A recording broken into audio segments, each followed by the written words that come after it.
sa alleged destabilization against the government, and inaccuse niya na ang mga nag-finance daw po nito ay sina Vice President Sara Duterte, ang kanyang kapatid na si Congressman Pulong, and si Mr. Chavit Singson. Ano po ang reaksyon ng palasyo dito? Ito po ay napansin na po ng AFP at nabanggit nga rin po ang mga pangalang katulad ni General Pokis, General Orlando De Leon, at saka si Mayor Benji Magalong, although for confirmation.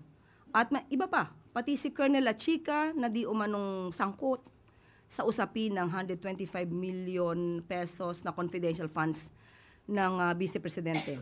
Ayon po sa AFP, sa mga gintong klaseng mga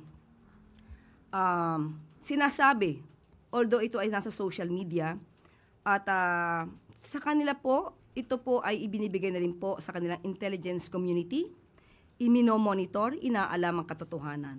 Hindi naman po ibig sabihin na nasabi sa social media, ito ay agad na dapat paniwalaan. So kailangan po nilang i-validate, at sa ngayon po, ayon sa AFP, ito po ay pinamomonitor at binigay na po nila sa intelligence community nila.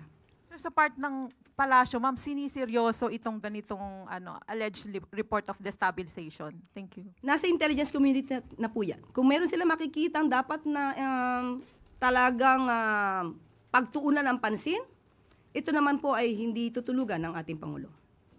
Salamat. Sunod na tanong mula kay...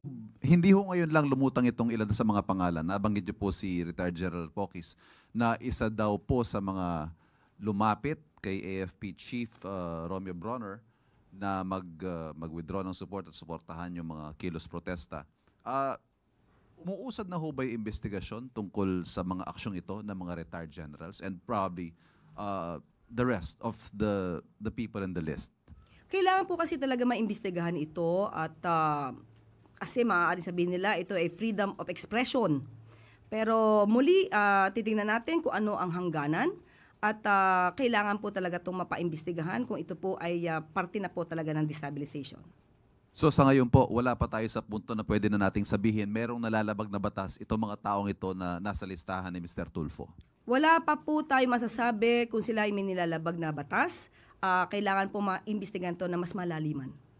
Salamat.